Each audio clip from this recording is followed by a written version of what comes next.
सहस्रशीर्षं देवं विश्वाक्षं विश्वशम्भुवं विश्वं नारायणं देवमक्षरं परमं पदम् विश्वतः परमां नित्यं विश्वं नारायणगुं हरिम् विश्वमेवेदं पुरुषस्तद्विश्वमुपजीवति पतिं विश्वस्यात्मेश्वरगुं शाश्वतगुं शिवमच्युतं नारायणं महाज्ञेयं विश्वात्मानं परायणम्।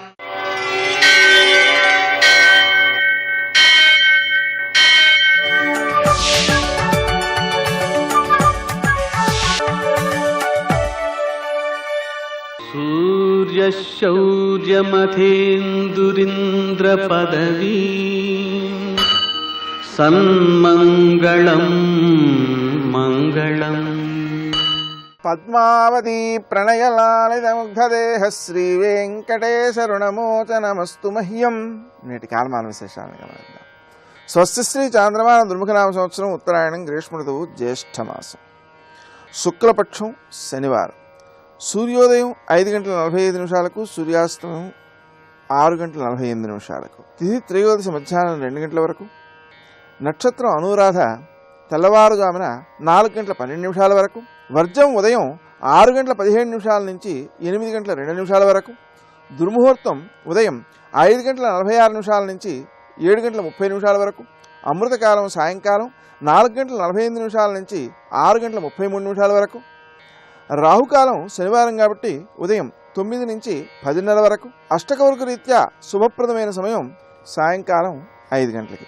నేటి విశేషం శని త్రయోదశి. సామాన్యంగా శనిదోష నివారణ కోసం ప్రతి శనివారము కూడా శివారాధన మొదలైనటువంటివి చేస్తూ ఉంటాం. కానీ శని త్రయోదశి నాడు చేసేటువంటి పూజాధికం అత్యుత్తమ విశేష ఫలితాన్ని ఇస్తుంది. కాబట్టి శనిదోషం కలిగిన వారు ఈ రోజును వదిలిపెట్టకుండా ఆ శివారాధన చేయడం అనేటువంటిది చాలా మంచిది. మందపల్లి అని మనకు తూర్పుగోదావరి జిల్లాలో ఉన్నటువంటి ఆలయంలో ఈ నూనెతో అభిషేకం అనేది ప్రత్యేకంగా చేస్తూ ఉంటారు. అక్కడ చేయడం ద్వారా శని అనుగ్రహిస్తాడు అనేటువంటిది సద్భావన. ఆ ఈశ్వరుణ్ణి సాక్షాత్తు శని ప్రతిష్ఠించాడు కాబట్టి అక్కడ ఆరాధించడం ద్వారా శనిగ్రహానుగ్రహం అత్యధికంగా సిద్ధిస్తుంది అనేటువంటి భావన మనకు స్థల పురాణంగా చెబుతుంటారు.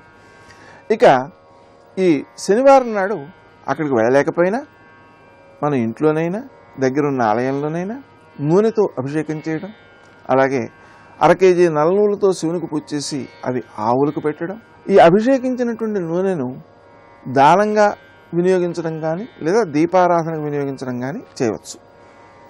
అదేవిధంగా ఆంజనేయ స్వామికి పూజ చేయడం ద్వారా శనిదోష నివారణ, అలాగే వెంకటేశ్వర దీపారాధన చేయడం ద్వారా శనిదోష నివారణ. కానీ శివునికి అభిషేకించినటువంటి నూనెతో వెంకటేశ్వర దీపారాధన చేయకూడదు. దానికి మళ్ళీ వేరే నూనెనే ఉపయోగించాలి. ఈ నూనెను దీపారాధనకు వాడచ్చు. దీపారాధన అంటే ప్రతినిత్యము పూజ చేసుకునే దీపారాధన కాదు, ప్రత్యేక దీపం పెట్టాలన్నమాట. అదేవిధంగా హనుమాన్ చాలీసా పారాయణ చేయడం చాలా ఉత్తమ ఫలితాలను అందజేస్తుంటుంది. శనివారం త్రయోదశి కలిసిన రోజును పూర్తిగా సద్వినియోగం చేసుకోవడం ద్వారా శని దోషాలను పూర్తిగా నివారించుకోగలుగుతాం. నేటి ఆణిముత్యాలు.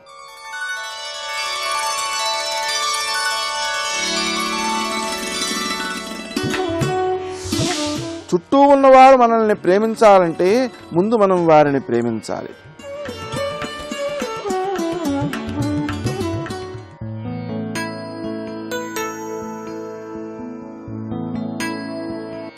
ఆశ నిరాశల వాయిదాలతో మనసుని చంపుకుంటూ పోతే మనుగడ ప్రశ్నార్థకమవుతుంది.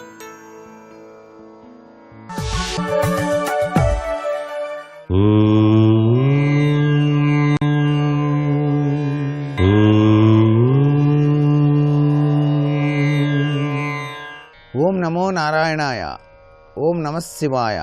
శ్రీమాత్రే నమః. ఈరోజు శనివారం, శని త్రయోదశి. శనిదేవుని యొక్క అనుగ్రహం శని పట్టి పీడిస్తున్నటువంటి వాళ్ళు తొలగించుకోవడానికి చాలా దివ్యవంతమైనటువంటి సుదినం. అందుచేత నలుపు రంగు గోమాతను సేవించి ఆ ఆవుకు తప్పనిసరిగా నువ్వులు బెల్లం కలిపి కనుక పెట్టినట్లయితే చాలా చక్కటి శనిగ్రహ దోష నివృత్తి కలిగి తీరుతుంది సుమా అని చెప్పేసి శాస్త్రం. శనివారం నాడు మర్రి చెట్టు కానీ లేక రావి చెట్టు మొదట్లో సూర్యోదయానికి పూర్వమే ఆవు నేతితో దీపాన్ని వెలిగించి స్వచ్ఛమైనటువంటి పాలు నైవేద్యంగా సమర్పించి ధూపం గనక వేసినట్లయితే శనిగ్రహ దోష నివృత్తి జరిగి తీరుతుంది సుమా. శనివారం సూర్యభగవాన్ని చూస్తూ అర్ఘ్యం సమర్పించి సూర్యపుత్రో దీర్ఘదేహో విశాలాక్ష శివప్రియ అంటూ ఆ స్వామిని నమస్కృతాంజలి గడిచి 21 సార్లు జపం చేసినట్లయితే శనిగ్రహ దోష నివృత్తి కలిగి తీరుతుంది. శనివారం హనుమాన్ చాలీసా చదివి లడ్డూలు నివేదన చేసి ఒక కప్పు నువ్వుల నూనె తీసుకొని 14 పచ్చి శనగలు వేసి ఆ నువ్వుల నూనె హనుమంతుడి ఆలయంలో సమర్పించినట్లయితే, హనుమంతుడి లాంగూల పూజ చేసినట్లయితే శనిదోష నివృత్తి జరిగి తీరుతుంది. శనివారం మధ్యాహ్నం బెల్లం కలిపినటువంటి నల్ల నువ్వులు కాకికి ఆహారంగా కనుక వేసినట్లయితే ఎంతో కాలంగా పట్టి పీడిస్తున్న శని దోషం నివృత్తి అయి తీరుతుంది సుమా. శనివారం జమ్మి చెట్టు ఆకులు శని విగ్రహం మీద ఉంచి మినువులు నువ్వులు నైవేద్యంగా కనుక సమర్పించినట్లయితే శనిగ్రహ పీడ తొలగిపోతుంది అని చెప్పేసి శాస్త్రసమ్మతమైనటువంటి విశేషాంశం.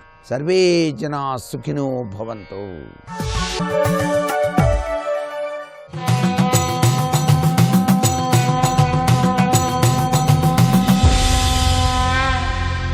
శతక సాహితీ సరస్వతికి నమస్కారం.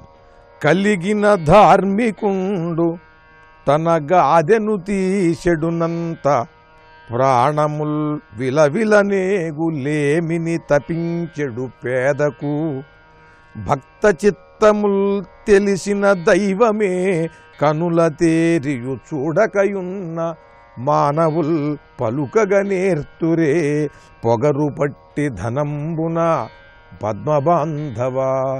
ఓ సూర్యనారాయణమూర్తి, కలిగిన ధార్మికుండు తన గాదెను తీసెడునంత ప్రాణముల్ విలవిలనేగులేమిని తపించెడు పేదకు.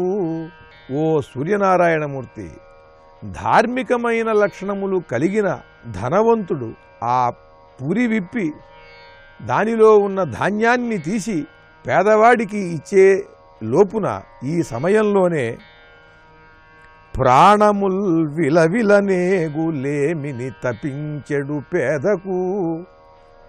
తాను ఆశ్రయించినటువంటి వాడికి ధర్మగుణం ఉన్నది, దానము ధర్మము చేయాలనే బుద్ధి ఉన్న ధనవంతుడి దగ్గరకు వెళ్ళిన పేదవాడు ఆ ధనవంతుడు వచ్చి ఆ గాదిలో నుండి ధాన్యాన్ని తీసి ఇచ్చే లోపల వీడి ప్రాణం విలవిల్లాడిపోతూ ఉంటుంది. ఇస్తాడని తెలుసు, ఇచ్చేవాడే అని తెలుసు, అయినా సరే అది వచ్చేంత వరకు కూడా వీడు విలవిల్లాడిపోతూ ఉంటాడు. భక్త చిత్తముల్ తెలిసిన దైవమే కనుల తేరియు చూడకయున్న మానవుల్ పలుకగ నేర్తురే. అదేవిధంగా నువ్వు భక్తుల యొక్క మనోభావాలు తెలిసినటువంటి దేవుడవు. అయినప్పటికీ భక్తుల కోరికలు తెలిసినా కూడా నువ్వు వచ్చి వారిని అనుగ్రహించే లోపల వారు విలవిల్లాడిపోతారయ్యా. పలుకగ నేర్తురే. నిన్ను ప్రార్థించటానికైనా సరే వారికి ఓపిక ఉంటుందా స్వామి? కనుల తేరియు చూడకయున్న భక్త చిత్తముల్ తెలిసిన దైవమే. నువ్వు ఒక్కసారి కనులు తెరిచి వారి వంక ఆ కరుణారస దృష్టితో చూడకపోయినట్లయితే మానవుల్ పలుకగనేర్తురే పొగరు బట్టి ధనంబున పద్మబాంధవా. నువ్వు గనక ఆ కరుణా వీక్షణతో చూడకపోయినట్లయితే ఈ ధనవంతులు నిజంగా దానం అనేది చేస్తారా? నువ్వే వారి చేత చేయిస్తున్నావు తప్పితే వారు చేయటం అనేది లేదయ్యా, నువ్వు వారికి ఆ సద్బుద్ధి కలగజేస్తున్నావు అంటూ ధనం ఉన్న వారికి సద్బుద్ధిని కలిగించు అని సూర్యనారాయణమూర్తిని వేడుకుంటూ ధనం సంపాదించటం కాదు, దానితో పాటు దాన ధర్మం ఆచరించే బుద్ధిని కూడా పెంచుకోవాలి అనేది తెలియజేస్తూ చక్కని పద్యరచనతో గొప్ప శతకాన్ని మనకు అందించిన సత్కవులు భక్తి తత్పరులు శ్రీ చీమలమర్రి వెంకటరామయ్య గారి పద్మబాంధవ శతకంలోని మరి ఒక పద్యం గురించి రేపు ఉదయం తెలుసుకుందాం. ఓం సూర్యాయ నమః. స్వాగతం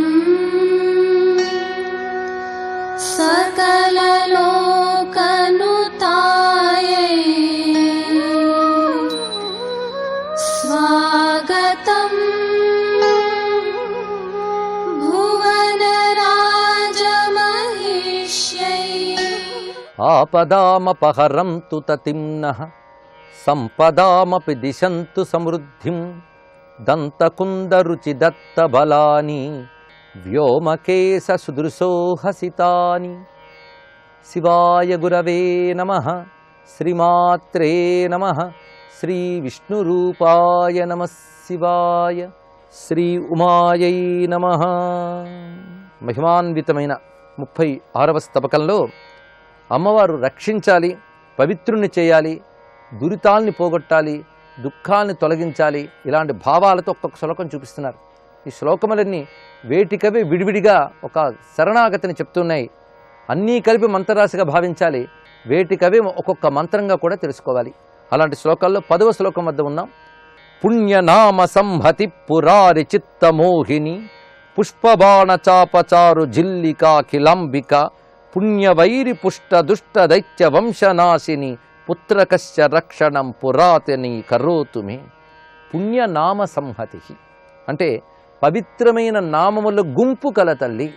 అమ్మవారి ప్రతి నామము మనల్ని పవిత్రం చేయగలిగిన శక్తివంతమైనది. అలాంటి నామాలు ఎన్నో కలిగినది అని చెప్పడానికి గుంపు అని చెప్పారు ఇక్కడ. అలాంటి నామాల గుంపు కలిగిన తల్లి పరమేశ్వరుని చిత్తాన్ని మోహింపజేస్తూ ఉన్నది. పుణ్యవైరి పుష్ట దుష్ట దైత్య వంశనాశిని, పుణ్యాలకు శత్రువులై బలపడినటువంటి రాక్షసుల్ని సమూలంగా నాశనం చేసేది. రాక్షసులు పుణ్యవైరులు, చాలా విశేషమైన మాట చెప్పారు ఇక్కడ.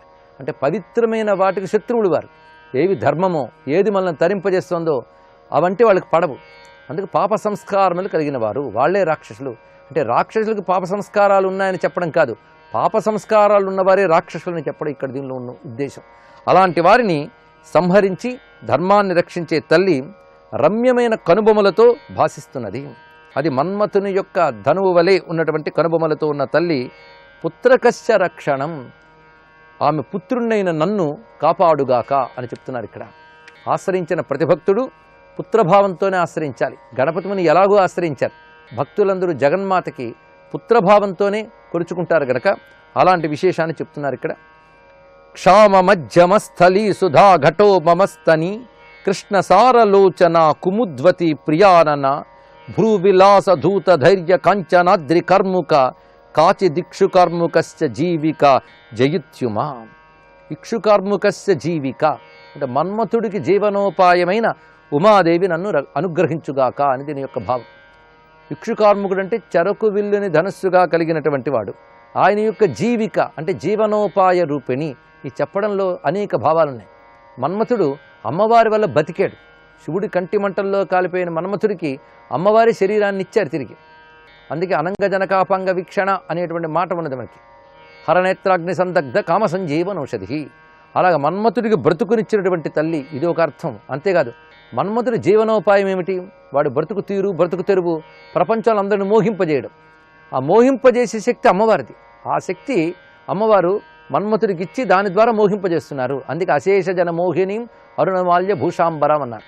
ఈ విధంగా మన్మథునికి జీవనోపాయమైనటువంటి ఉమాదేవి భాసిల్లుతూ అందరికంటే ఉత్కృష్టమై విరాజిల్లుతున్నది అని చెప్తూ అమ్మ యొక్క స్వరూపము సన్నని నడుముతో, ఉన్నతమైన అమృతమయమైనటువంటి జగత్తుని పోషించే వక్షస్థలంతో, బెదురులేడి కళ్ళ వంటి అందమైన నేత్రములతో, చంద్రుని వంటి ముఖముతో ప్రకాశిస్తున్న జగదంబిక తన కనుబొమల విలాసం చేత శివుని ధైర్యాన్ని కదిలిస్తున్నది అన్నారు. అంటే శివుని మోహింపజేస్తోంది ఆ తల్లి. నిశ్చలుడే తపోనిష్టలో ఉన్న శివుడు కూడా అమ్మవారిని చేపట్టి ఇంటివాడయ్యాడు. అంటే ఆ శివుణ్ణి వశం చేసుకోగలిగినటువంటి కనుబొమల కదలిక విలాసము అమ్మవారి వద్ద ఉన్నది అని చెప్తూ భ్రూవిలాస ధూత ధైర్య కాంచనాద్రి కార్ముక, కాంచనాద్రి కార్ముక, స్థిరమైన మేరు పర్వతాన్నే ధనుస్సుగా చేసుకున్న స్థిరమైన శివుని చపలుణ్ణి చేసి తనకు వశం చేసుకున్నది ఆ తల్లి. అటువంటి తల్లి కనుబొమల్ని ఇక్కడ వర్ణించారు. ఆ జగదంబిక నా మనస్సులో ఎల్లవేళలా నివసించుగాక అనే ఆకాంక్షని తర్వాత శ్లోకంలో చెప్తున్నారు. లోహితాచలేశ్వరస్య లోచనత్రయీహిత లోహిత ప్రభా నిమజ్జదబ్జాండకందర హాసకాంతి వర్జమాన సారసారి మండల వాసమత్రమే కరోతు మానసే మహేశ్వరి, వాసమత్రమే కరోతు మానసే మహేశ్వరి. లోహితాచలేశ్వరస్య, లోహిత అచల ఈశ్వర, 3 శబ్దములు ఉన్నాయి ఇక్కడ. లోహితం అంటే ఎరుపు, అచలం అంటే కొండ. ఎర్రని కొండకి ప్రభువైన శివుడు అంటే అరుణాచలేశ్వరుడు అని అర్థం. అరుణం అంటే ఎరుపే, లోహితాచలం అంటే అరుణాచలం. అరుణాచలేశ్వరుని యొక్క 3 కళ్ళకి చల్లదనాన్ని ఆనందాన్ని కలిగించే తల్లి. అందుకే లోచనత్రయీహిత అంటే శివుడు అమ్మవారిని చూడగానే ఆయన 3 కళ్ళు చల్లబడుతున్నాయి, ఆనందిస్తున్నాడు. అందుకు లోచనత్రయీహిత అనేది అంత చక్కగా చెప్పారు ఇక్కడ. లోహిత ప్రభా నిమజ్జదబ్జాండ కందర, అంతేకాదు తన శరీరం నుంచి ప్రసరింపబడుతున్న ఎర్రని కాంతులతో సమస్త బ్రహ్మాండాలను ఆవిడ ప్రకాశింపజేస్తున్నారు. ఇదే నిజారుణ ప్రభాపూర మజ్జద్ బ్రహ్మాండ మండల అని లలితా సహస్రనామాల్లో కనబడుతున్నది. ఆ వాక్యాన్ని ఇక్కడ చూపించారు. తన చిరునవ్వుతో చంద్రమండలాన్ని వృద్ధి చెందిస్తున్నారు. అంటే చంద్రుడితో సగం సగం వెలుగుతూ ఉంటే అమ్మవారు నవ్వు వల్ల ఆ చంద్రకాంతి పూర్ణముగా భాషిస్తున్నది. అలాంటి ఆ జగదంబిక నా మనస్సులో నివసించుగాక. ఇక్కడ ఒక విశేషమైన భావం ఉంది. ఇది కేవలం వర్ణనలు మాత్రమే కాదు. హాసకాంతి వర్జ్యమాన సారసారి మండల, సారస అరి సారసారి. సారసం అంటే కమలం, అరి అంటే శత్రువు, కమలానికి శత్రువు అంటే చంద్రుడు అని అర్థం. సారసారి మండల చంద్రమండలము, చంద్రమండలాన్ని వృద్ధి చెందిస్తున్నది అమ్మవారి చిరునవ్వు. చెప్పడంలో ఉద్దేశం ఏమిటి? వేదం ప్రకారంగా చంద్రమండలం అంటే మనస్సే. ఆ మనస్సు ఆనందంతో వృద్ధి చెందేలా చేస్తున్నది అమ్మవారి నవ్వు, అదొకటి. అలాగే చంద్రమండలం అంటే యోగ ప్రకారంగా సహస్రారం, ఆ సహస్రార దీప్తిని ప్రకాశింపజేస్తున్న జగదంబ అనే భావం కూడా ఇందులో గ్రహించవచ్చు. దక్షిణక్షణ ప్రభా విజృంభితాంబు సంభవ కామమిత్ర వామనేత్రధామ తృప్తకైరవ ఏకత పరపుమాన్ పరావరాంగనాన్యత శుభ్రకీర్తి రేఖమూర్తి రాధధాతు శివం. కుడివైపు కంటితో సూర్యుని ప్రకాశింపజేస్తున్నది.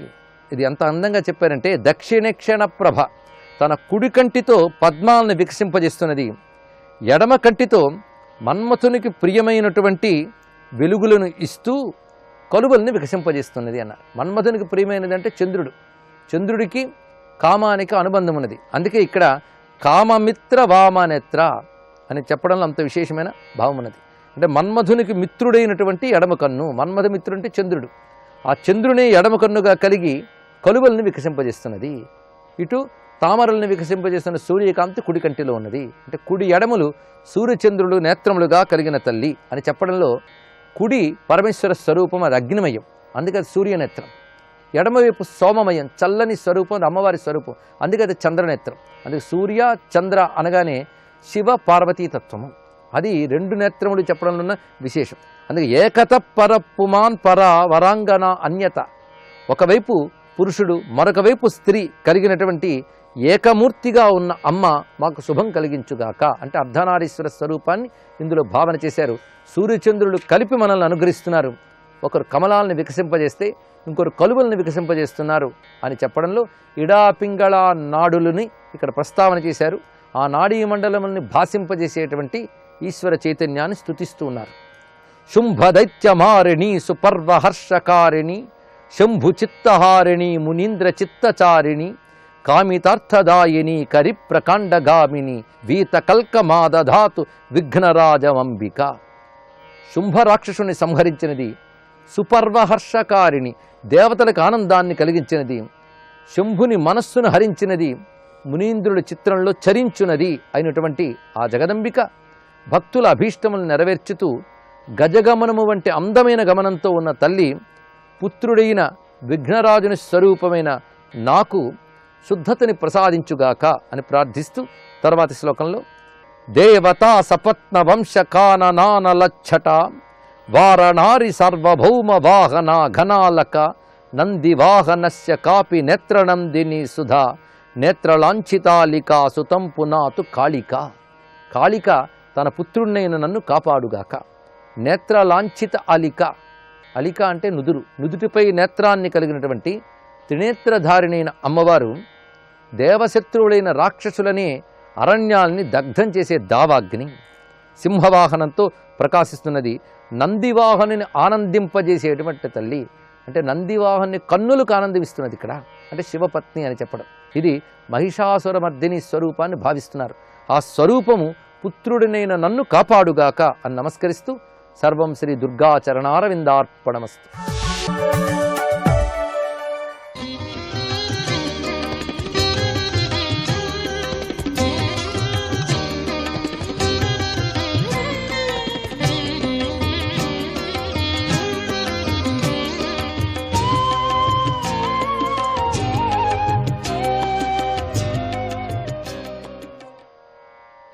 అచ్యుతాయ నమః. శివుడు సమస్త చరాచరాలకు తండ్రి. ఎవరిపైన వైరభావం లేనివాడు, శాంతమైన స్వరూపం కలవాడు, తన స్వరూపమందు మాత్రమే నిష్ట కలవాడు జగత్ప్రభువు. అలాంటి శివుణ్ణి ఎవడు మాత్రం ఎందుకు ద్వేషిస్తాడు? మామగారైన దక్షుడికి అల్లుడైన శివుడికి మధ్య అంతటి ద్వేషం కలగటానికి కారణమేమిటి? ఆ కారణంగా విడవరాని ప్రాణాలను కూడా సతీదేవి విడిచిపెట్టేసింది. ఈ విషయాన్ని నాకు వివరంగా చెప్పు అన్నాడు. మైత్రేయ మహర్షి ఇలా చెప్పసాగాడు. పూర్వం ఒకప్పుడు మరీచి మొదలైన ప్రజాపతుల సత్రయాగం చేశారు. ఆ యాగాన్ని చూడటానికి మహర్షులు, సకల దేవతాగణాలు, అగ్నులు, శిష్యులతో కూడిన మునులు అక్కడికి వచ్చారు. అప్పుడు దక్ష ప్రజాపతి తన తేజస్సుతో చీకట్లను తరిమికొట్టే సూర్యుడిలాగా ప్రకాశిస్తూ అందరూ కూర్చున్న ఆ మహాసభలోకి ప్రవేశించాడు. ఆయన కాంతి యొక్క ప్రభావానికి మహర్షులు మొదలైన వారందరికీ మతులు పోయాయి. వారందరూ గౌరవంగా అగ్నులతో సహా లేచి నిలబడ్డారు. కానీ ఆ సభలోనే కూర్చుని ఉన్న బ్రహ్మదేవుడు, శివుడు మాత్రము లేచి నిలబడలేదు. సభలోని పెద్దలంతా ఆ దక్ష ప్రజాపతిని చక్కగా సత్కరించారు. తర్వాత దక్షుడు జగత్పిత స్వయంభువుడు అయినటువంటి బ్రహ్మదేవుడికి నమస్కారం చేసి ఆయన అనుమతితో కూర్చున్నాడు.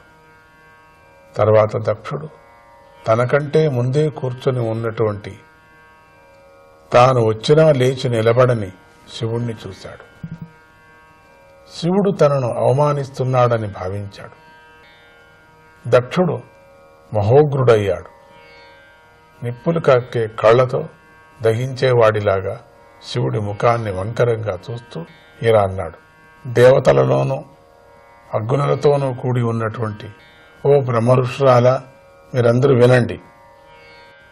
నేను సత్పురుషుల నడవడిక గురించి చెబుతున్నాను. అజ్ఞానంతో గాని అసూయతో గాని ఈ విషయాన్ని నేను మీకు చెప్పటం లేదు. కనుక నా మాటలను శ్రద్ధతో వినండి. ఇతడు లోకపాలకుల కీర్తిని పాడు చేస్తున్నాడు. పొగరమోతు వాడై సత్పురుషులు నడిచే మార్గాన్ని చెడగొడుతున్నాడు. సదాచారాన్ని నాశనం చేస్తున్నాడు. ఏషమే శిష్యతాం ప్రాప్తో యన్మే దుహితురగ్రహీత్ పాణిం విప్రాగ్నిముఖతః సావిత్ర్యా ఇవ సాధువత్. ఇతడు సత్పురుషుడిలాగా విప్రుల ఎదురుగా అగ్నిసాక్షిగా సావిత్రి వంటిది పతివ్రత అయిన నా కుమార్తె పాణిగ్రహణం చేశాడు, వివాహం చేసుకున్నాడు. ఆ విధంగా ఇతడు నాకు శిష్యుడయ్యాడు. కోతి కన్నులు గలవాడైన శివుడు లేడికోన వంటి కన్నులు కలిగిన సతీదేవిని వివాహమాడాడు. నా కల్లుడు గనుక నేను వచ్చినప్పుడు ఇతడు లేచి ఎదురు వచ్చి నాకు నమస్కరించి ఉండాలి. అది లేకపోగా కనీసం ఇతడు మాట మాత్రంతోనైనా నన్ను పలకరించలేదు, సత్కరించలేదు. ఈ శివుడు వైదిక కర్మలను గాలిగా వదిలిపెట్టినవాడు, గాలికి శౌచం లేనివాడు, పొగరుమోతు, మర్యాదలు తెలియనటువంటి వాడు. ఇతడికి నా కుమార్తెనిచ్చాను. అయోగ్యుడికి అందమైన వేద మంత్రాలను ఉపదేశించినట్లుగా నాకిష్టం లేకపోయినా వీడికి సతీదేవినిచ్చి వివాహం చేశాను. ఇతడు దిశములతో జుట్టు విరవేసుకొని దయ్యాలు ఉండే శ్మశానాల్లో తిరుగుతూ ఉంటాడు. భూత ప్రేతాలు ఇతడిని చుట్టుముట్టి సేవిస్తూ ఉంటాయి.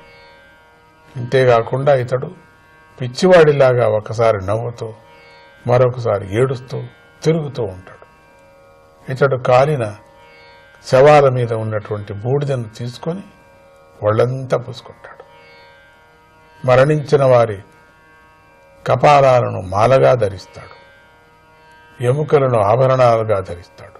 ఇతడు పేరుకు మాత్రమే శివుడు, మంగళ స్వరూపుడు. కాని నిజానికి ఇతడు అమంగళుడు, అపవిత్రుడు.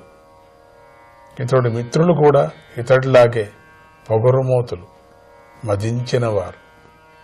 తమోగుణమే ప్రధానంగా గల ప్రమథగణాలకు భూతగణాలకు ఇతడు నాయకుడు.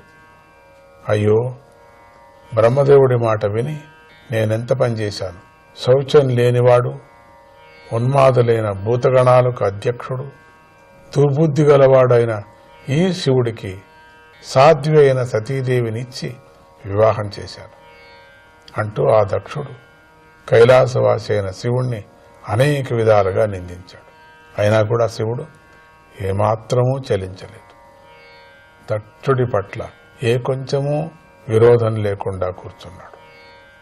పరమయోగి అయిన శివుడు దక్షుడి నిందలను కూడా స్తుతిగానే స్వీకరించాడు. దక్షుడి నిందను లోతుగా ఆలోచిస్తే భక్తులకు ఆ నిందా వాక్యాలలో స్తుతులే కనిపిస్తున్నాయి. ఇక శివుడి గురించి వేరే చెప్పాలా? శివుడు ఏమీ పట్టకుండా అలా ఊరికే కూర్చొని ఉండేసరికి దక్షుడికి మరింత కోపం వచ్చేసింది. ఇంత చేసినా ఇట్లా కూర్చోండిపోయాడు అని ఇంకా కోపం వచ్చేసింది. శివుణ్ణి శపించాలని జలాన్ని చేతిలో తీసుకొని ఇలా అన్నాడు: ఈ శివుడు దేవగణాల్లో అధముడు. దేవతలను ఆరాధించే ఈ యజ్ఞంలో ఇంద్రుడు, విష్ణువు మొదలైన దేవతలతో పాటు ఇతడికి ఆవిర్భాగం లభించకుండుగాక అని శపించాడు. అక్కడ సభలో ఉన్న ప్రముఖులు శివుణ్ణి దూషించవద్దు, శపించవద్దు అని దక్షుణ్ణి ఎంత వారించినా ప్రయోజనం లేకపోయింది. క్రోధానికి వసుడైన దక్షుడు వారి మాటలు లెక్క చేయలేదు. కైలాసపతిని శపించి ఆ సభను విడిచిపెట్టి తన ఇంటికి వెళ్ళిపోయాడు. శివుడు ఊరికే ఉన్నాడు. కాని శివుని అనుచర గణాలకు నాయకుడైన నందీశ్వరుడు మాత్రము ఆ శాపవాక్యాలు విని కోపోద్రిక్తుడయ్యాడు. నందీశ్వరుడి మనస్సు క్రోధమనే దోషానికి వశమైంది. దక్షుడు ఒక శివనింద చేస్తుండగా దాన్ని సమర్థించిన సభలోని కొందరు విప్రులను ఉద్దేశించి నందీశ్వరుడు ఇలా భయంకరమైన శాపాన్నిచ్చాడు: ఈ దక్షుడు భేదదృష్టి గలవాడు, అజ్ఞాని. ఇతడు నశించిపోయేటువంటి తన దేహాన్నే గొప్పదిగా భావిస్తున్నాడు. తనకు ఏ అపకారమూ చెయ్యని భగవంతుడైన శివుడికి ద్రోహాన్ని తలపెట్టాడు. అలాంటి ఇతడు పరమార్థము నుండి, తత్వజ్ఞానము నుండి దూరమగుగాక. ఈ దక్షుడు గృహమే సర్వస్వమని నమ్మాడు. కపట ధర్మాలలో ఆసక్తి కలిగి ఉన్నాడు. వేదాలలో చెప్పబడిన కర్మఫలాలను తెలిపే వాక్యాలను పట్టుకొని ఇతడి బుద్ధి తప్పుదోవ పట్టింది. తుచ్చమైన విషయ సుఖాలపై కోరికలతో వాటిని సిద్ధింపజేసే కర్మాచరణలోనే జీవితాన్ని వ్యర్థం చేస్తున్నాడు. దేహం మీద అభిమానంతో ఈ దక్షుడు దేహాన్నే ఆత్మగా భావిస్తున్నాడు, దుష్టుడు అని నందీశ్వరుడు మాట్లాడుతున్నాడు. అచ్యుతాయ నమః.